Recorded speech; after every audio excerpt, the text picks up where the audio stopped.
Hey everybody, hope everybody's doing good. Wanted to kind of go over a new song that I've been working on. It's based off a tutorial by Omri Cohen and it uses the super arpeggiator. So I took his tutorial and built off of it, so I owe him a ton of credit for this. I will link a I'll link his channel below, so please check his stuff out. He's a great teacher and has some great ideas and actually explains stuff that I can understand, so that's awesome. New microphone right here. It's not a piece of jewelry, but it is a wireless mic, and I'm putting the windscreen on it just to see if it'll help with explosives, because I noticed when I used it without it, it was a terrible thing, and you could hear all the P's and the S's, and I had to go in and DS everything, and that was a pain. So the song is generative. I've already recorded it into Logic, and I'll show you that next, but just kind of wanted to go over what the song is based off of. So the song you're going to hear now is going to be different than the one I've recorded because it's generative and it randomizes.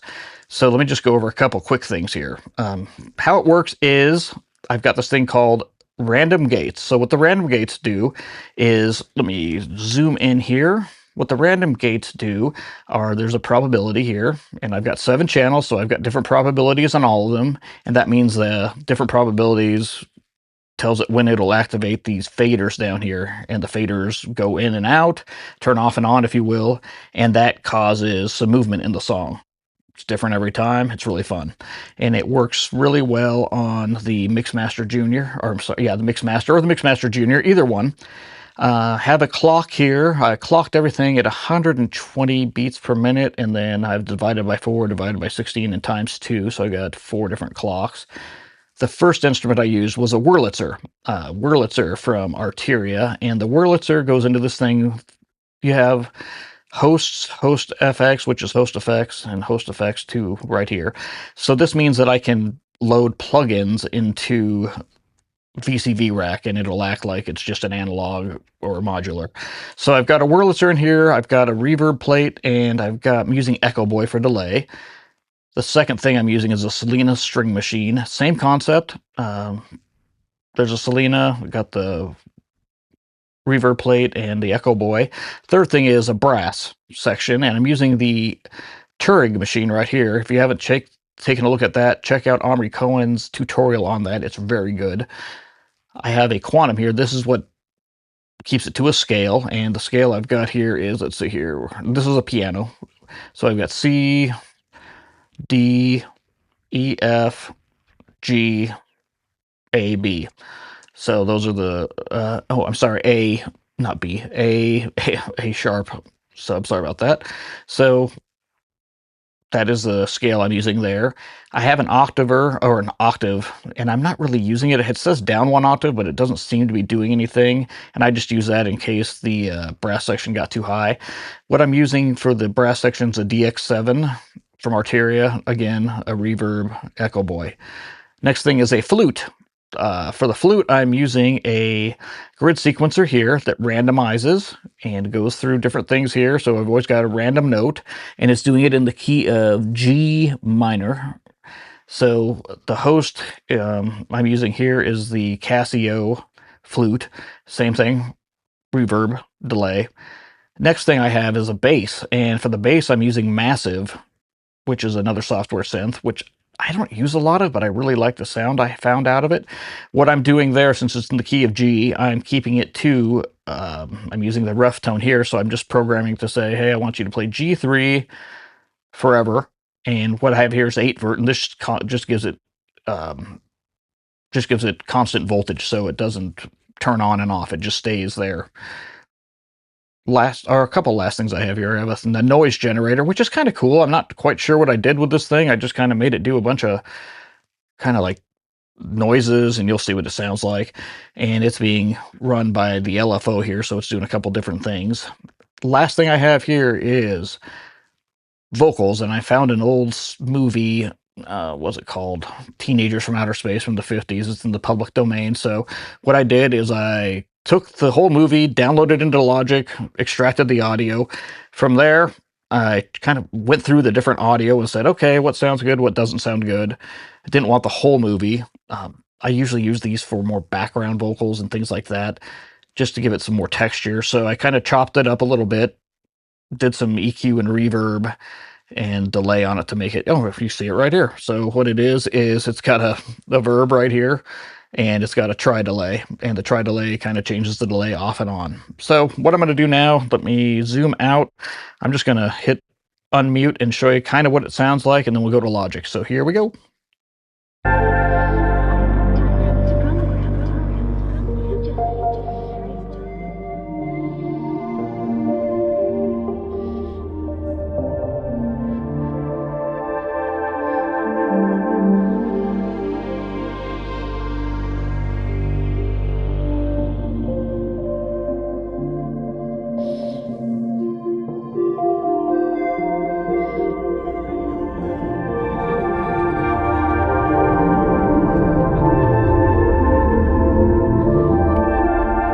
So you can see the faders going on, off, and that kind of just gives the song more movement. Okay, so I'm going to go and mute this again. Perfect. So we know what that sounds like. So I'm going to now pause the video, go into Logic, and show you, we'll just mix it in real time, and I haven't mixed it yet. We'll just play around with it and mix it. So I'm going to hop into Logic, and I'll be right back. And we're back. Went ahead and imported everything into Logic and renamed everything, so you didn't need to sit through all that. Did want to kind of go over how I color code everything. Everybody's different, but I kind of just do the rainbow. It's the way I was taught. So if I had drums in here, it'd be red. Bass is always going to be orange. Piano is going to be yellow in this case. Selena, which isn't a string machine, that's going to be green. And then the brass section will be in blue. And then the flute will be, I guess that's indigo. Noise is going to be darker purple, and the Vox is going to be a darker purple. Everybody does their own thing. It just makes it easier for me, especially when I have a lot of tracks. In this case, I don't have a ton of tracks. I just have a few. So it doesn't really make a difference. It's just the way I've been doing things forever. So let's see how it imported in here. So I'm going to just kind of play it from the beginning, and let's see if we need to do anything. Yes, we do. You can hear that noise is a bit much. So let's do this. What we're going to do here is we're going to go into noise here. We've got it selected. I'm going to use the gain tool, and we're just going to help it out a little bit to kind of gain it down a bit and see how that sounds. All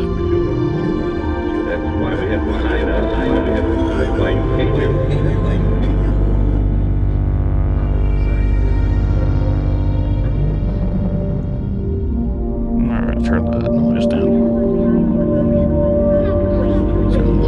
Just a bit.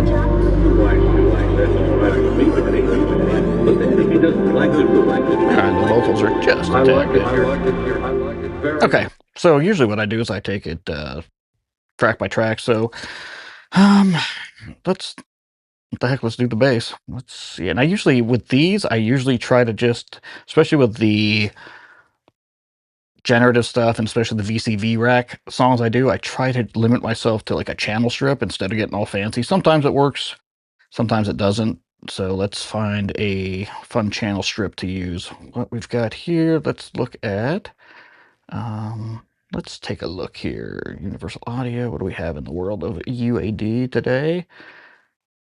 Got a cool channel strip, I'm sure. Let's try, I did the Manly one last time, so let's try, that's as a passive, tried that last time. Hitsville, Michael, no. Let's try this one. I have not really played with this one, so let's play around with it. See what it does. Oh, cool. Okay. So I'm going to solo this, and we're going to take a look and see what we can do.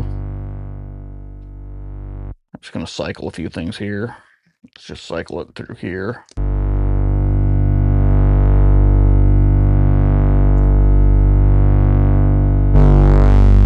It's a little much.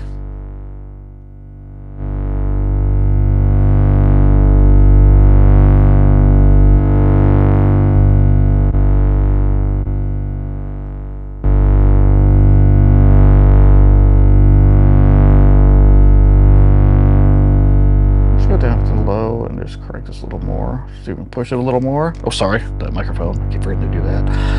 All right, EQ wise, so what do we got here? Let's put this in. Okay.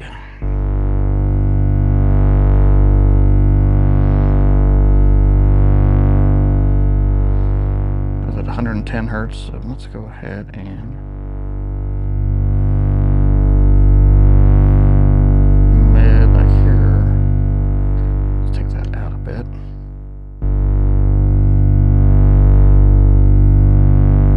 I'm gonna boost this real quick because I hear buzz. Where's it coming from? There we go. Let's take that out.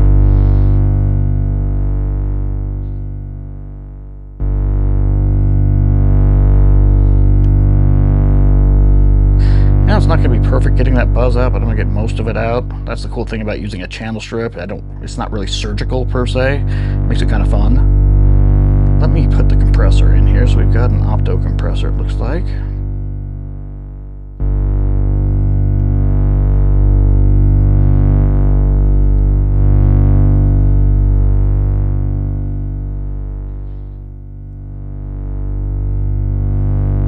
That's a lot of compression there. It's going a little nuts. Don't need that much compression.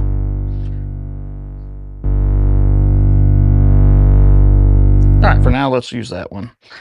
Alright, next channel is going to be the Wurlitzer. You know what? Let me, know what we're going to do. I'm going to go in here, to put this thing in here. And we're going to do this.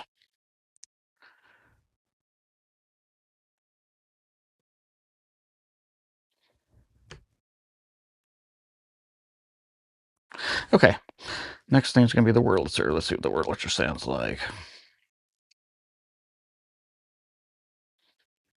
Move this over a little bit. Let's see. Wasn't that fun?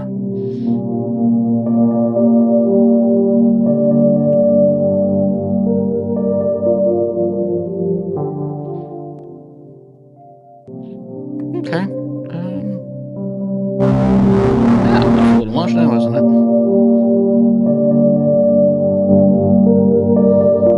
little much too.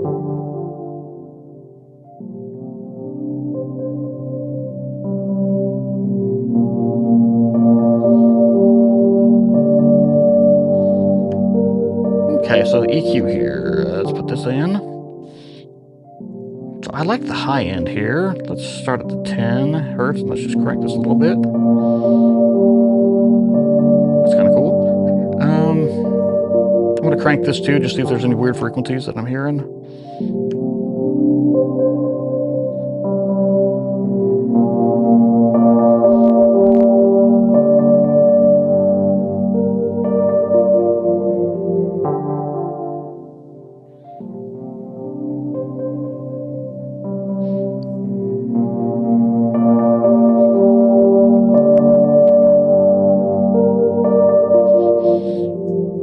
Alright, I like this around here. Let's do a little bit here.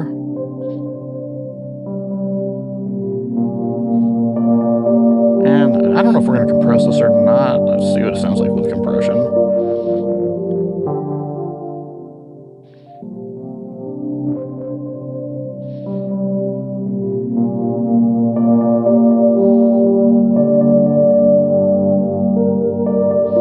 Alright, I like that. Alright, next one is what? The Selena, which is the string machine. Usually I don't just EQ everything all by itself, separate tracks, but since we're doing this, just kind of going over how I do it, I'm going to do it, and then we'll see if it sounds decent together here. So same thing, using the same channel strip. Let's see what the Selena sounds like. You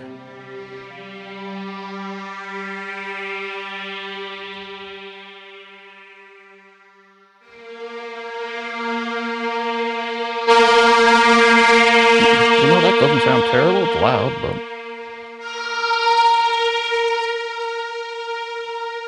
I think we should go line level and push it maybe high, see what it does. Yeah, we definitely need the pad on here, or the, we need the filter on there. We don't need the low end. Okay, so EQ-wise, let's take a look at the 10K.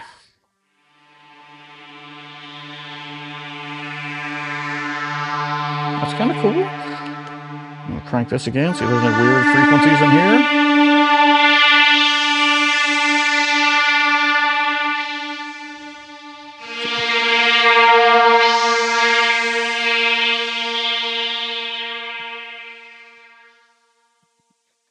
I'm feeling a little bit, or hear a little bit up here that I may want to take out.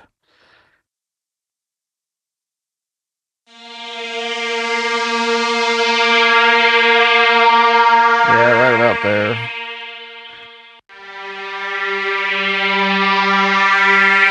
Yeah, I'll take a little bit out there. So when Dave taught me, Dave Pensato, when he taught me how to mix, he always said make big moves, don't make tiny little moves. So that's why I crank it up really high to see if you hear something. And that way it also resets your ears. And that just helped me immensely throughout the years. Let me take a look at the compressor. Do we want to compress this thing? I don't know.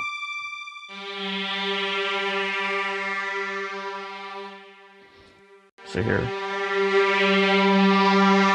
Yeah, why not? Sounds kind of cool. All right, we'll keep that there for now. All right, next one is the bass. Or brass, I'm sorry, where did the bass? So the brass, same thing. Let's see what the brass sounds like.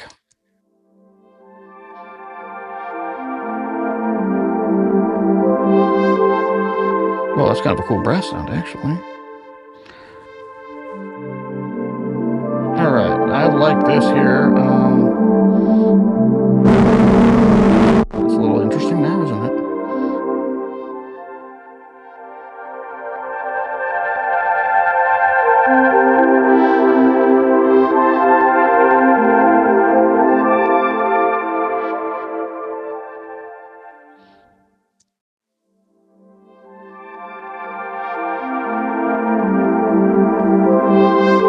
That's really cool. Let's keep that up there like that. And you know what? We're going to go up here. We might just boost it all over the place here. Oh, here's something nasty there.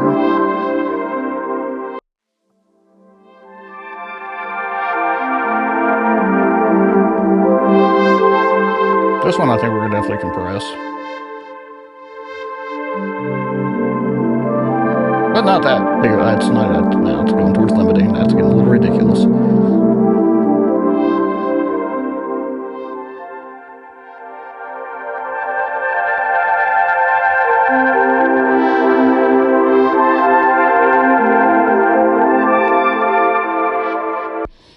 All right, I kind of like the way that sounds. We might put some other stuff on that, just because. You know what we're going to do? We are going to put something else on it real quick. So I'm going to go against what I just told everybody and just using a channel strip. We're going to use something else that I just like for the top end. And it's going to be, let's go here, UAD. It is the, where's it at? Where's my alphabet? Okay, there it is. Hello. So it's a Mag EQ4. So cool trick on this thing is here, use the air band.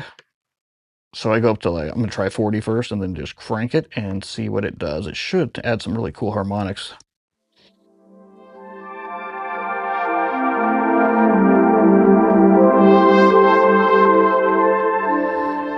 We're going to go 20 now. Right down a little bit.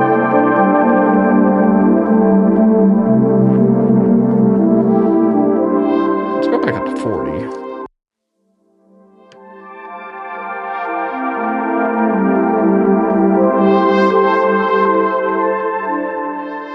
Yep, I think that's cool. So even though our ears can't hear that, it's still going to add some harmonics in there that possibly we can hear. All right, flute is the next one. We're probably going to do the same thing with the flute, I would guess. Let's see here. Let's find some better part of the flute. Let's go here.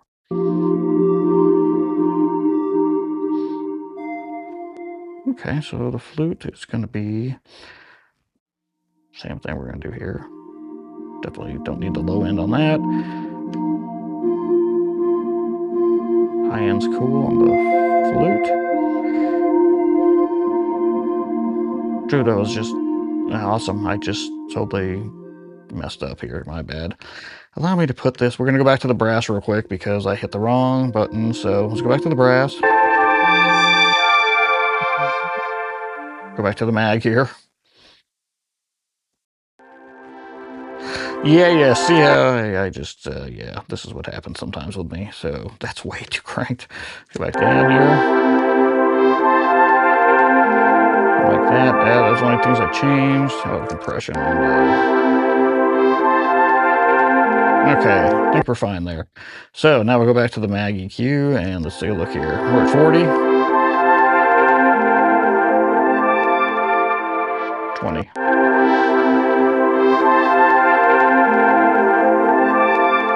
I like the 20 better, actually, so we're going to keep it like that.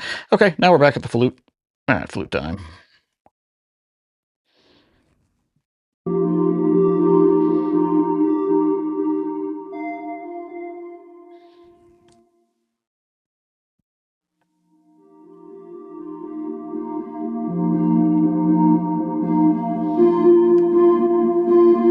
Well, that's kind of fun.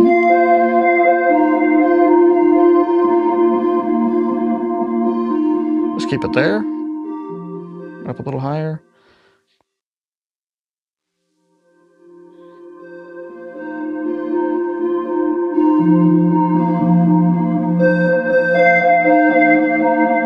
Alright, I think that sounds kind of cool. Do we want to compress this?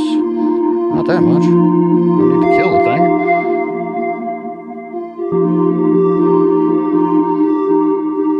Same thing here. I'm going to use the mag EQ here too. I'm going to use it on 40 though.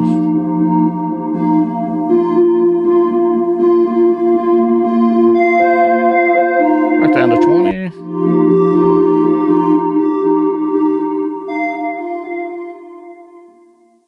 Yeah, I like that. Okay. All right, next one. We got the noise. Okay, the noise. Let's see what the noise thing does. There we go, noise time.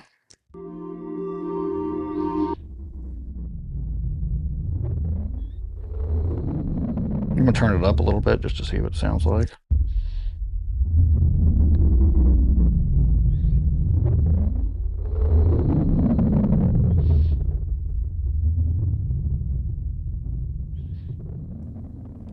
All right, let's go down over here. Let's make it over here, the louder part. You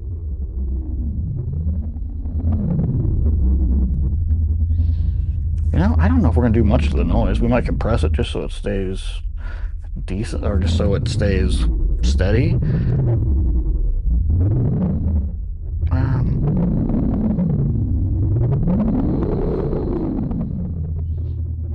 Yeah, let me just try to compress it.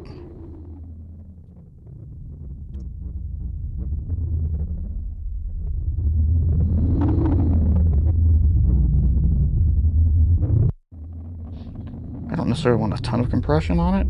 I just want it to not overload itself. See if the preamp does. I'm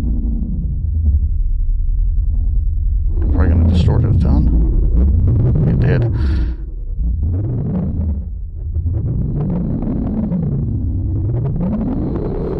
Go down a little bit more. Cool. All right. I don't know if we're going to keep it like that, but we'll find out. Next one is, the last one is the vocals. Let me go down to those guys and girls and movie people. Okay, Vox. Let's take a look at what it sounds like.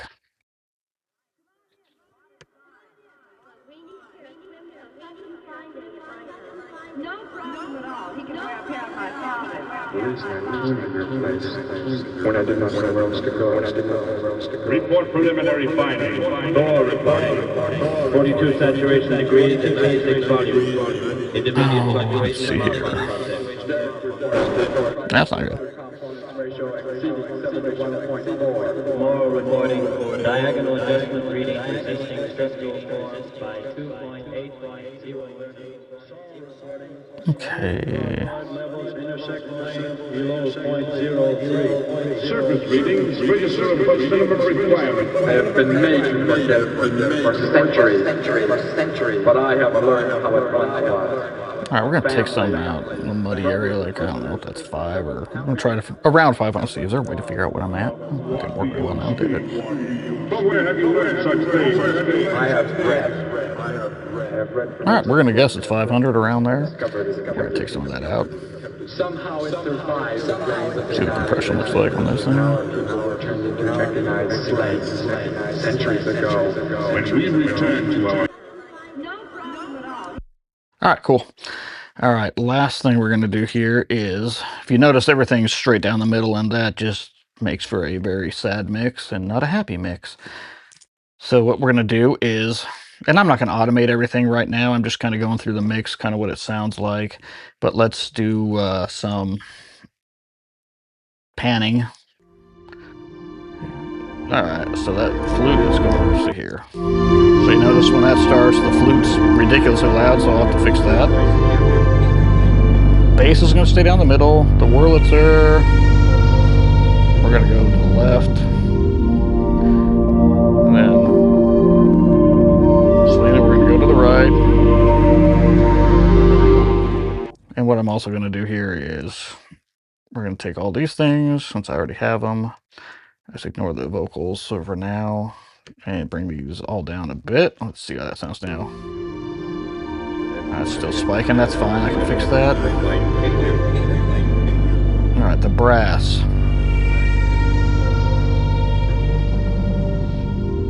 Brass in here, okay. Oh, left to the, oh, that didn't work out very well. Okay, so the brass, we're going to go left again. Flute. Let's go right, not so much. The noise already ping-pongs, if I remember correctly, because that was built in when I did the noise. It goes left and right by itself. And the vocals will keep right down the middle.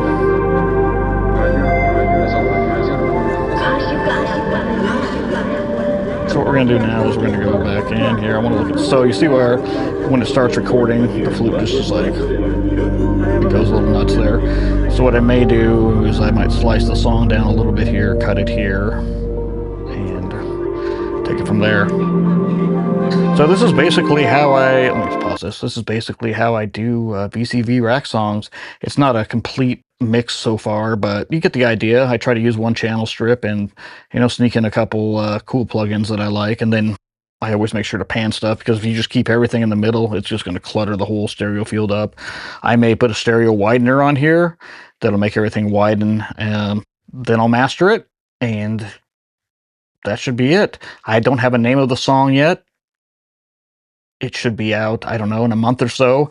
I've got another song coming out before that, and I want to make sure, yeah, I like to sit with the song a few days, make sure I like it, which I think is kind of cool. Again, thanks, Omri, for all the teaching and mentorship.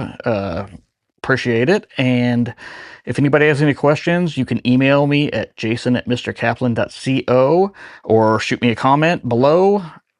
And other than that, have a great day and talk to everybody soon. Bye.